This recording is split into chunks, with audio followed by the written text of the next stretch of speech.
Hello there guys, welcome back. Today we're responding to MauLer's negative take on Avatar: The Last Airbender. I, like many other people, am a pretty huge fan of the show. I mean, what's not to love about it? Characters, plot, action, music, fight scenes, world building and lore are all top tier. And I'm more than comfortable calling the show a masterpiece, one of the best shows ever made. It's certainly one of my favorites. But MauLer here seems to think otherwise. Unlike Cosmonaut for Hour, I do have a lot of respect for MauLer. I think he makes good videos, he's funny and interesting to watch. But unfortunately, no one's immune to a bad take, and MauLer's no exception. I'm not mad that he doesn't like a show, that's fine. He's allowed not to like it. My problem is that he claims it's an objectively bad show, because it's not. In fact, it's the complete opposite. That's what I'm here to prove. This will only be part 1 because we've got a lot to uncover, and more videos to be on the way, of course. So let's unfreeze from an iceberg, destroy some cabbages, and fly our way straight into this. Close to like average, I guess. And I just put like Avatar is just below the line for me, and yeah, we can talk about why if you'd like. Sure, let's go ahead. So, see what you got. All right. So you probably agree that a lot of the stakes, at least for the end of season 2, are built by the idea that if he is killed in the Avatar state, the Avatar's gone forever. That will break the cycle.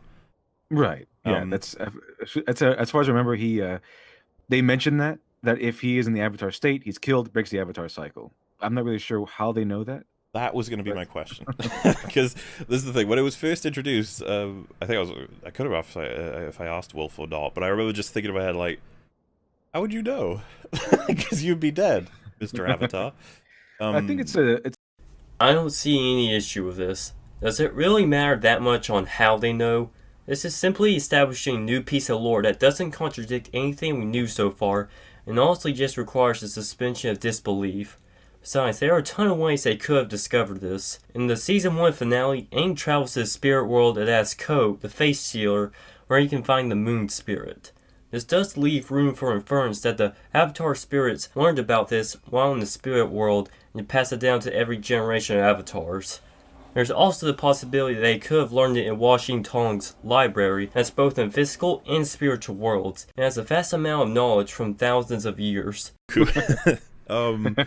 Roku's animal. So yeah, so it's like a huge deal when he finally gets to speak to him, and obviously he learns a lot of important stuff from that. But then there are other instances where Roku sort of casually shows up, and it confuses me a little bit. You've got when Aang is out like in the middle of the ocean and he's really down on like his motivation, Roku shows up and gives him a bit of an Obi-Wan style, like, Luke, let's get going, buddy. Like, you gotta do it. This is important. He's in the finale, where I think it's the one before the finale. I can't remember. When he's talking to about killing Ozai, like obviously Roku gives his perspective on that one. I assume he would have been, let's say, in Aang's head in some degree when he becomes Godzilla at the end of season 1, because like I doubt Aang knew what he was doing with that. It was more the other avatars. Then there's do you remember Zhong, the Fire Nation, Fire Teacher, Firebender? He's was he part of the Lotus Club? Yes. Or... So he's like, I'm not going to teach you, Aang, because you're too. I think he says he's too reckless or something like that, or weak. I think it is. And Roku just shows up and he's like, "Hey, teach him." And he's like, "Okay, geez, I'll do it." And it's like, man, Roku could just sort of, because they made like a huge deal out of it, but then it just sort of seems that he could just show up where he wants to, when he wants to, and I'm just like, man, why isn't he like teaching Aang? Why isn't he tutoring him on loads of stuff? Because it was incredibly important information that he got out of Roku in when he meets him in season 1, and I just figured that Roku could tell him all kinds of things. Because obviously, well, I don't know. Why doesn't Ghost Obi-Wan teach Luke? If this were to happen, this would destroy all stakes and sense of urgency, like Ghost Yoda using Force Lightning. And the point of the Avatar is a journey of self-discovery and knowing about the art and spiritual philosophies of the other elements. If Roku just taught Aang the other elements, it would completely circumvent this, and it would be a very lore-breaking scenario, because for all we know, the spirits can't interfere too much with the physical world outside certain circumstances. It can mostly only give strong recommendations on what to do next. The only reason he helped Aang at the fire tent was because the winter solstice sunlight was still in the gem on his statue, allowing him to help Aang just for a little bit. And Roku says at the end of their meeting, I am a part of you.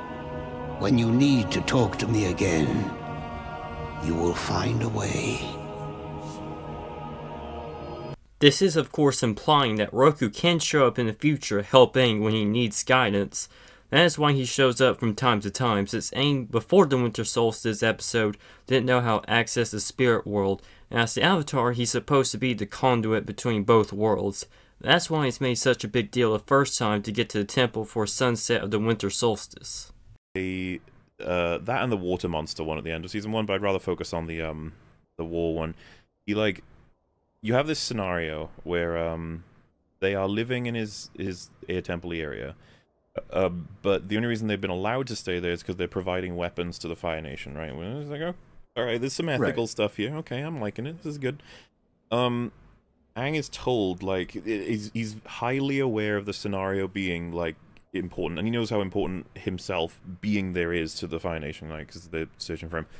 And so the Fire Nation guy turns up, and he's like, give me my weapons, and then Aang, like, bursts out, and he's like, fuck you, go away, and blows him away. Then he's like, you'll pay for this, and then, like, once he's left, they immediately start planning for war, and I was immediately just like, geez, Aang, like, if you would, like, I know you don't want the Fire Nation to have weapons. They've already got a shit ton of weapons, by the way, but you're gonna put this community that's, like, half children in a position where they're about to, like, fight a war, and they throw in, like, stink bombs, or whatever those things are, like, this horrifying army that are gonna execute them if they can. But my problem goes further, because do you remember they have that, like, gas deposit at the bottom of the area, and the methane gas, something like that? Yeah, like, they smell it through one of the bottom chambers of their area, and they put rotten eggs in it because they know if they smell eggs, they'll know that's where the gas is, I guess. And so they can smell it in, like, this chasm, and so they throw their I guess, like, the sort of heater thing that's applied to the balloon into it, and explodes, and it, like, fills the screen. Like, the entire castle is taken up by flames, and then all the Fire Nation are just shown to be defeated, and they're like, yeah, and I was like, you couldn't possibly have done that without killing somebody. And he just shows no recognition of it, and it's very concerning. Not to mention, by the way, that if you blew it up and the castle is sitting on that deposit, like, that place is in trouble, to say the least. But it's structurally, it's fine once the explosion's over. It's just like, it's fine. They got rid of the Fire Nation. It's cool. And yeah, so I guess my issue there is I think it's out of character for him to not only, like, so brazenly start a war, but to also not show any remorse after killing many people. I know it's a kid's show, so they're never going to show us, like, all these corpses that are burnt and all these men screaming and stuff. I know that. I guess what I would want is I don't like that episode at all. I would probably remove it.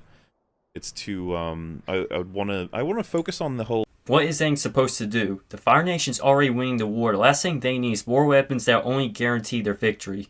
Besides, if they just allow them to give the Fire Nation weapons, what's going to happen when the Fire Nation wins the war and the refugees' purpose has been served? What's going to stop the Fire Nation from turning on them and using their weapons of mass destruction on them anyway? We've been shown how cold and ruthless the Fire Nation is, so it's a very likely possibility. As for the explosion, it likely did cause some death since the chains the Fire Nation tanks were using were broken, sort of implying their deaths.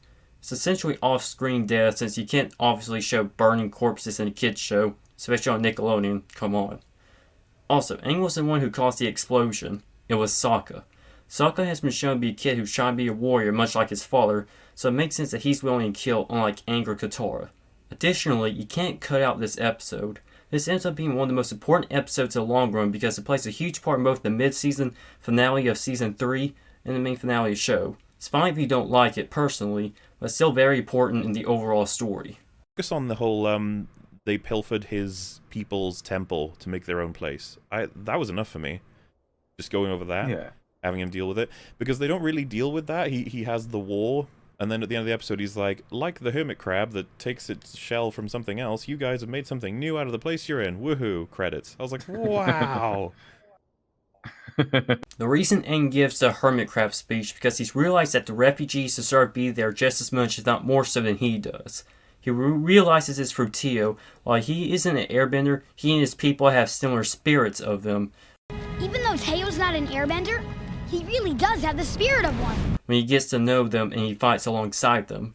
This moment's built up throughout the entire episode, but you skipped over all the development Aang goes through, and you're acting like it just comes out of nowhere. Character, and I was like watching, I was like, I don't know, man, like, I think that I'm on his side. Like, this place... Well, which dad? The guy who's making weapons for the Fire Nation in order to have his community stay in the Air Temple. I'm like, I mean, yes, it's bad that you're giving them more strength, but I mean, if your options are that or die, you know, maybe that wasn't the option. And I think that episode could have focused on that idea, and then also mixing in the whole like taking something for your own, and especially like, I feel like that probably should have been a couple of episodes of Aang. Really, because like I don't know, that was probably the peak of my investment when Aang was like super pissed off of them for what they've plugged pipes into all of the artwork. I was like, oh my god, this is gonna create some tension. But yeah, the other part to that sort of bothers me about that episode is that the Fire Nation know that Aang, or that the Airbender is there. Like, they would have had a lot of visual confirmation, obviously. So either they conclude that he is there, and so they'll send multiple, you know, factions of their own forces to get there and to get him, or they get there and realize he's not there, but they still would have. They'll take the place back. That's a place where they were defeated in warfare by this enormous, absurd explosion that obviously they can't pull that trick again. So I guess my point is like Aang leaving them like is to their doom, but they show up in season 3, and I was like, oh, I guess they're okay. Yeah, they do. I think while we're supposed to emphasize with the dad character, it doesn't excuse his actions because the weapons he's building are helping the Fire Nation win the war and kill people. He decided to take a quick and easy route rather than the longer route, which is run away to Earth Kingdom stronghold like Ba Sing Se, which would have likely taken them a while to get there, but it would have been their best option. For why the Fire Nation didn't try to retake the Air Temple, the answer is that they managed to get their hands on the air balloon, and while they lost this one minor battle, the balloon allowed them to win many battles in the long run. This defeat is the gateway to many victories. What's the rush just to get back to a group of peasants when they already have what they came for? Especially when they get the airships mobilized, they can just use them to attack the Air Temple. At this time period, they simply used messenger hawks as a slow means of communication. Still, it would take them days, if not weeks, to mobilize a new army to attack them, giving the refugees more than enough time to either run away or set up defenses. To try and get back at them now is just much more trouble than what it's actually worth. Lose their bending ability. Do you remember their assault begins, and they're surprised that the Fire Nation lift a net in the water so they can't travel past it? Do you remember that? I don't remember that episode specifically too well. Oh well, I mean, obviously, I'm not going to lie to you. I'll just tell you. You could make of this from what you will. But so our team is heading toward attacking the Fire Nation, and they're in the water. And as they're traveling across, the Fire Nation lift this huge net. And oh yeah. So first thing in my head, I was just like, well, you can cut steel with water, so you can obviously cut a net with water. I think it's probably not going to be that hard. But then they set the net on fire, the Fire Nation do. Like, that's even more threatening. And I was just like, will that destroy the net? Like, but okay, fine, let's assume the net is just flame retardant. No, wait, simultaneously flammable but not destroyable? I don't know. Surely you could put out the fire with the water bending. Like, Katara at that point has been shown to, like, cause tsunamis. So, like, I don't see... Like, make rain and everything. But they're all like, oh, God, what are we going to do? And then they engage with their submarine plan, which... Then again, my head, I was just like, why didn't you open with this? That's, like, stealthy and really effective. And it'll just, like, drop you all off exactly where you need to go. And I just don't see why a fire net was the thing that that screwed them up. I was just like, huh, that, And, you know, that's obviously, this is a rather big climax, this whole scene, the Black Sun episode. Yeah, I mean... Well, the reason they didn't cut the net is because when they got there, they were almost immediately boarded by firebenders with their jet skis. And when they did cut the rope, would have given away their position, so they instead used the subs. And the reason they didn't use the subs from the start is because they have a limited air supply, requiring them to resurface for a few minutes.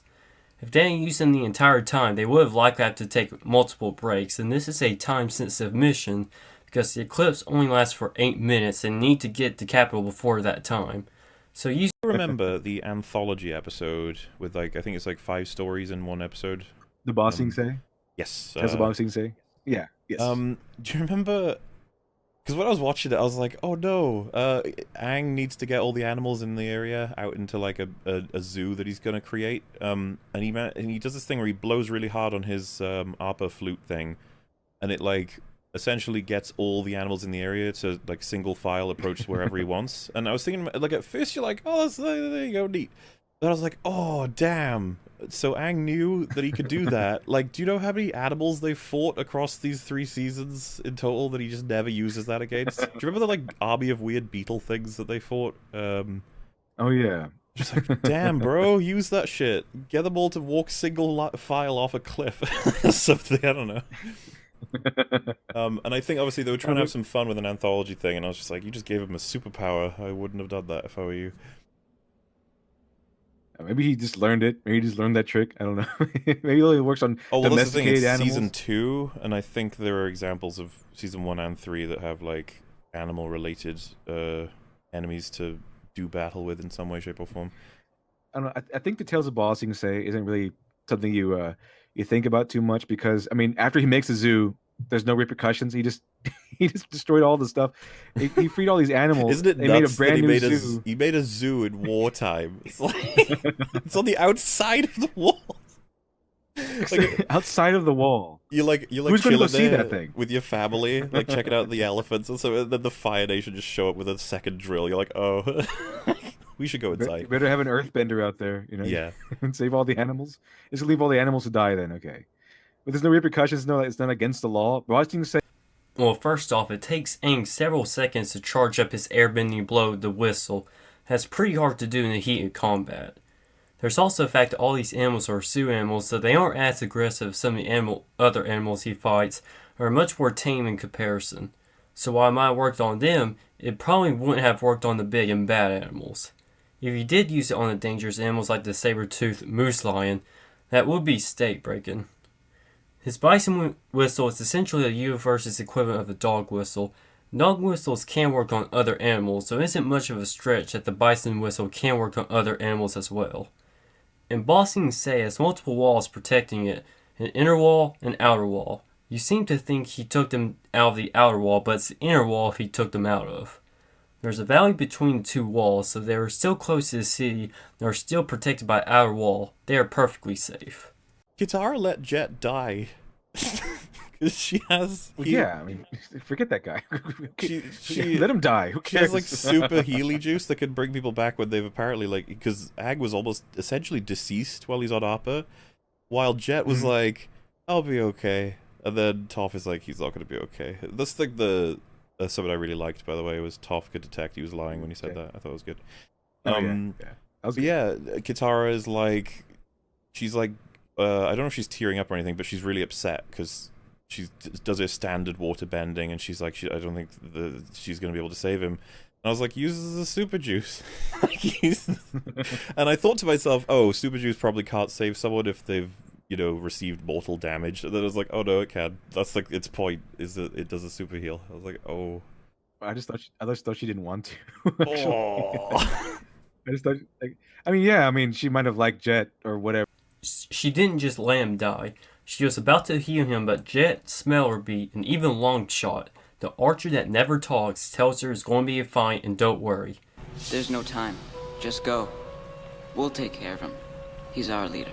Besides that, they are also on a time crunch since Appa is in the hands of the Dai Li, and if they don't hurry, they could lose Appa again. She also has a limited supply of the Spirit Ward that she can only use once, spare to reserve it for Aang or anyone else in Team Avatar, and that's exactly what she needed to do. It's basically sacrificing a pawn to save the king. But my point still stands that she did try to heal him, but she's explicitly told not to do it and that it'll be fine. And she still wasn't happy about it, so she's not acting out of character. She considers it to be essentially unethical bending. Oh yeah. It was forbidden, I think. So what bothered me is when she and Zuko are going to hunt down the person who killed her mum, and they have a theory on who it is, and she just runs straight into bloodbending him, right? And you could be like, oh, that's motivated by the fact that she thinks that person killed her mum. It's like, okay. when they she's really find out he's not, she's like, that's not the guy. She just like drops him and moves on, and I was like, damn.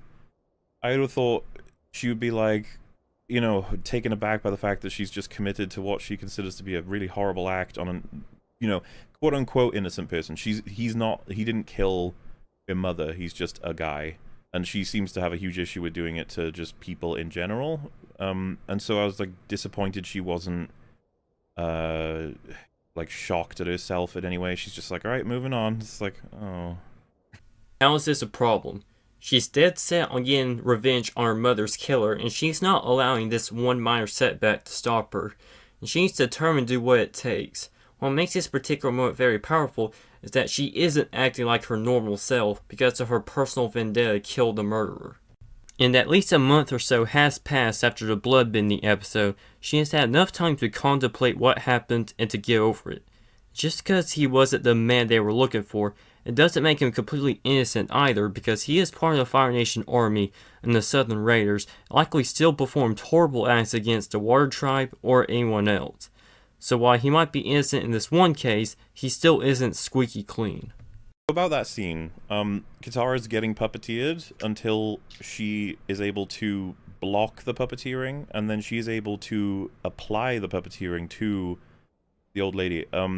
Mechanically, I was just confused. I was like, why is any of this happening this way? Just like suddenly Katara can block it, suddenly the old lady can't block Katara doing it. Well, We're told at this moment that Katara is a stronger waterbender than Hama, likely because Katara is much younger and physically stronger than Hama, more naturally gifted, and her training she received from Master Paku.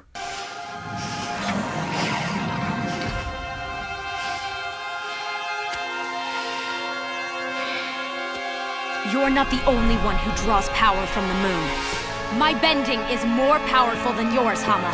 Your technique is useless on me. At first she tries to beg Hama to let her go, but after it's made clear that she wasn't going to, Katara then draws extra strength from the moon, starts to fight back, so she is more capable of countering Hama's bloodbending. Have them sweating, like they're really uncomfortable, and you could be like, why? I can't remember what else that's in, but that, Captain America Winter Soldier, they do that in the elevator.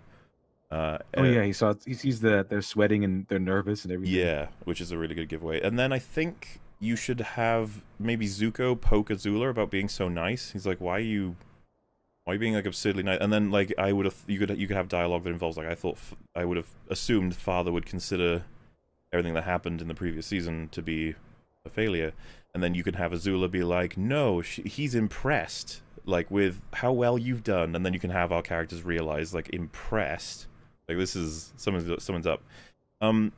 I think there's a lot of ways you can write it, a lot of good ways, because this is a really significant moment. This is going to change their path throughout the whole show, and I'm just gonna show you what happens.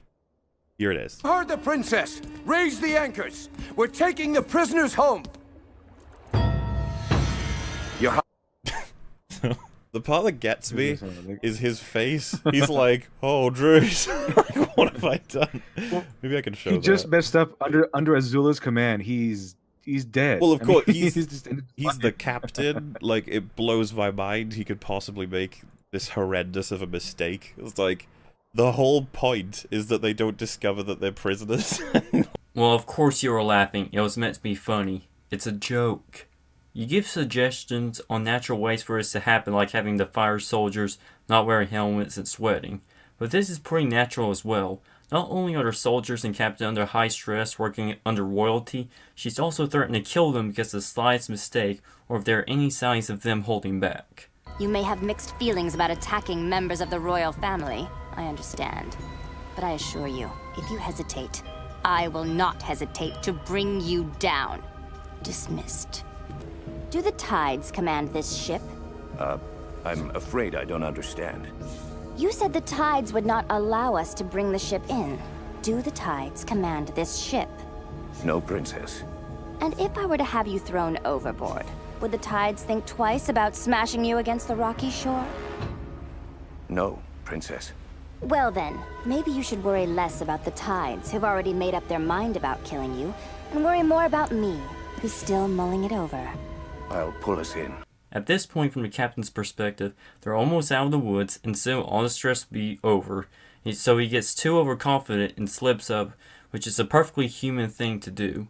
As you said, Ira was already on them anyway, and this is just the confirmation he was looking for. Plus, this also serves to influence Azula's decision bringing in more elite squad, so she chooses bringing May and Ty Lee. The very invention of energy bending is brought to us like moments before it's incredibly important to the plot. I found that really dissatisfying. I mean, they built it up. I mean, they built not the energy bending itself, but they built it up as a kind of an alternate. Well, if I'm being honest, I don't think this is as bad as what people make it out to be. Through. Well, why you boring me? I'm right. Firstly, the lion turtle doesn't just come out of nowhere. There is some light foreshadowing for them. As for the energy bending itself, sure, it does kind of come out left field. Aang still had to fight Ozai and defeat him in order to do it. He wasn't just handed the victory. He almost lost on multiple occasions as well. There's also the fact that Aang almost died performing the energy bending process. If he didn't have a pure, strong spirit, he would have died with Ozai as well, so he was putting everything on the line to accomplish this. It would be one thing if the lion turtle just showed up, took Ozai's chi, or if he just waited until Aang was about to kill Ozai, give him the energy bending. But nonetheless, the writers of the show made enough good decisions to still make the finale feel satisfying, Aang's victory earned. And the concept of energy bending isn't an outlandish concept. Ty Lee is able to temporarily block the flow of chi in a person's body to stop him from bending, so being able to stop someone from using it indefinitely isn't that much of a stretch. I know some people still wanted Aang to kill Ozai, and I don't understand why. It would be very out of character for Aang to kill him. What's the point of him being the last airbender trying to bring his people back if you can't preserve their philosophies and culture? This is Nickelodeon we're talking about. There's no way they will allow the writers to kill Ozai anyway. Could have been handled better? Yeah, it could have. With all this in mind, I don't think it's that big of a problem. So what I did like about the show was several, when we're talking a lot of episodes, they will be like, time to train time, we're doing some training, in and amongst different stories. That's good. I think you may have heard that there's some characters that don't require such things, and they can achieve stuff Some anyway. characters just don't need training. They're just gods. And so, right from the get-go. You know, the Godzilla creature at the end of season 1, it'd be like, okay, so his training isn't why he can do that. It's because he's accessing the Avatar state, combining with the koi fish, the power, spirits, all that thing. And so I've got that in my head, and I'm like, so he's training earthbending, airbending, firebending, and waterbending because he needs them to defeat Ozai. Okay. Mm-hmm. Why wouldn't he just need to get a grip on the Avatar state? What's the relevance of all those other things when the Avatar state is what annihilates Ozai? Like, he has all the elements floating around him, and he's just this ball of like fuck you energy, and just like destroys him. Like, what I guess I wanted to see was like he uses the water whip to counter a move from Ozai. He uses like all the different moves that he's sort of been taught over this season and defeats in that way, like no Avatar state. Especially because what I liked was they were kind of building this whole like Avatar state is what is like a final resort, and he doesn't even like it because it's not him anymore. It's more a collective of people, and so yeah, like if he can, I think like a climax would have been really awesome to have him almost go into the Avatar state, pull back, and then beat Ozai his own way without actually having to use it. But instead, that'd be interesting. Yeah, he goes full Avatar state and sort of destroys him with the incredible powers that are all being provided from thousands of years of history from all these other avatars. Like, yeah, that's fine with me. I was just like, at this point, I'm like, man, that intro is kind of funny now. It's like he's his airbending is great, but he needs to trade all the other things to defeat Ozai. It's just like, does he though? Like, it doesn't really, Okay, first off, there's literally an entire episode appropriately named The Avatar State, where Aang meets an Earth Kingdom general that claims that he should just use the Avatar State to defeat the Fire Nation. How could you have missed this? This just proves how out of touch you are with the show. The reason why Aang can't just use the Avatar State before he can fully realize Avatar is because when he's in the Avatar State, He's completely unstable, especially since it triggers when Aang's feeling extreme emotions like anger or fear. He is shown to cause much destruction when he is in this state. He's unable to control himself until he's calmed down by Katara. He eventually gets training from the Guru in the Eastern Air Temple to try and control the Avatar state, until he refuses to let go of his love for Katara. He eventually does, until he gets shot in the back by a Scylla, which blocks him off of his chakra anyway. As for why he needs to learn the other elements, it's because learning them is simply more than just power-ups. Each element has some spiritual meaning to them, and as the Avatar, it's Aang's responsibility to have an understanding of each of them, not only to teach them different fighting styles that would be required to beat Ozai, but also as understanding the whole world, since it's the Avatar's job to bring and keep balance for the whole world. Aang does use what he's taught during the fight against Ozai, like the lightning deflection technique he learned from Zuko that comes from both water and firebending. He used earthbending like the earthbending vision Toph uses, also using rocks to shield and protect himself from Ozai's fire blast. And also, even if Aang had already mastered elements, he still would have had an upper battle in his hand since Ozai is juiced up from the Sozan's comet, which gives Firebender's strength the power of 100 suns. That's still not an opponent that's easy to defeat, which is why Aang tries to defeat Ozai during the eclipse when he is because at this point, Aang was still blocked off from his Avatar state, hasn't learned much of firebending yet, but we all know how that turned out. Without it, I guess the other element of this, I don't know how you feel about it, but like, being pushed back onto a rock that hits him in his spine where he was hit by the lightning reconnects his chakra and allows him to enter the Avatar state, to me is insane.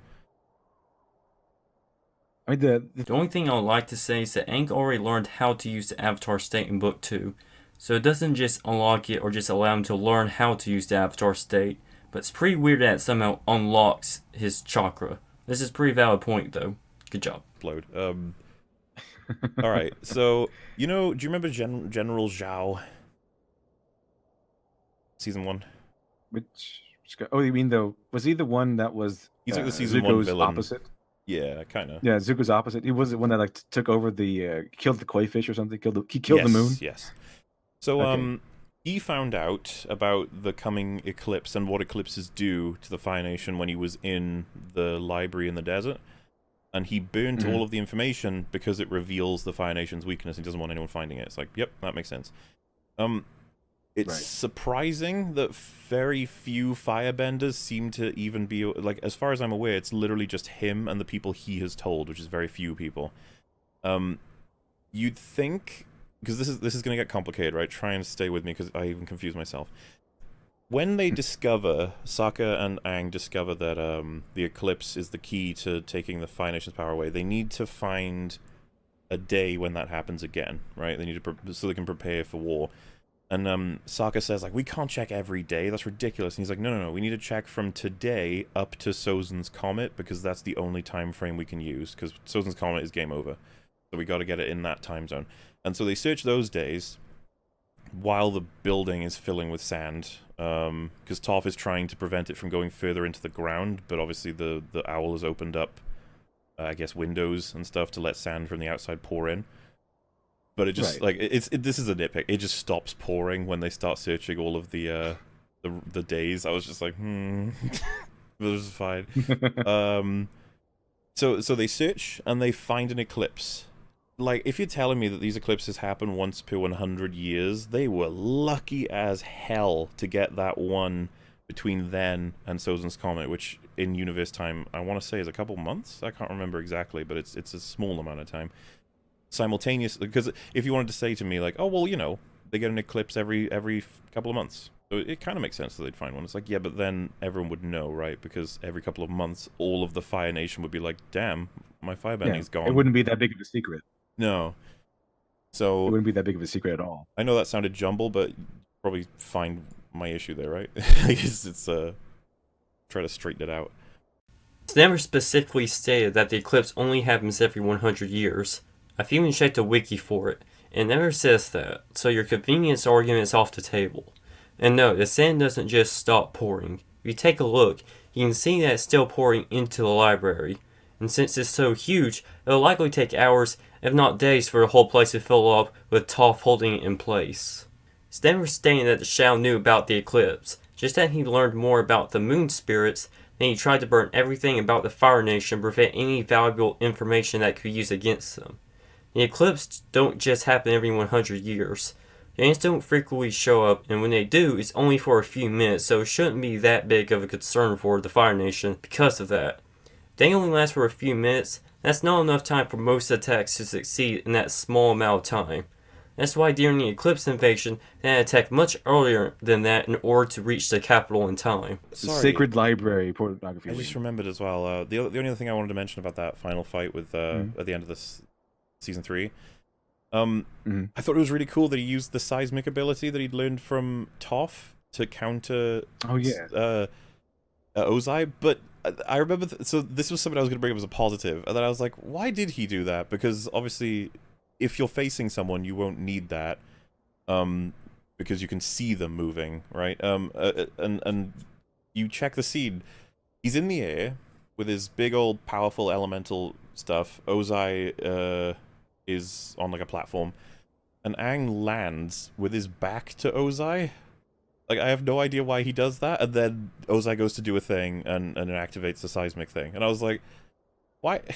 Like, you wanted to give a reason for why he'd use the seismic ability? Why did you make him turn his back on the Ozai at the peak of the, like, climax of the battle? That was just such a weird thing for me. But I always thought that part where Aang turned his back on Ozai was like an act of dominance, where like I don't care about you. You're so insignificant to me. That's gonna turn your back. I want to turn my back on you. Well, you I mean, I guess it You're works, nothing. right? Because he locks him down and then energy bends the flumps out of him. Though Yeah. I was surprised that Rock stops him. If you remember, Azula breaks out of Rock handcuffs just by using fire. Yeah. So I'd be surprised that Ozai, on the day of Sozin's Comet, he didn't even fire breathe, like, which is, I'm pretty sure he can do that. I'm pretty sure all of them can do that, actually. It's like Aang just came dangerously close to killing Ozai while in the Avatar state until he gained full control of himself. He's turning around because he's refusing to kill Ozai. This is not the peak of the fight. Ozai's essentially already defeated at this point, and this attempt to kill Aang here is essentially a last-ditch effort. Ozai can't break out of his restraints because of the way he and his hands are positioned. He is down on his knees with his hands being held by rock restraints. He can't move his wrists to try and firebend his way out of them, unlike Azula, who was against the wall and was able to position herself to destroy her restraints, not handcuffs. As for why he didn't breathe fire, well, I think that wraps that up for today. Part 2 and 3 is on the way. Subscribe, like, and share the video. If you want to, follow me on Twitter and join my Discord. But that's it for today. I'll see you next time.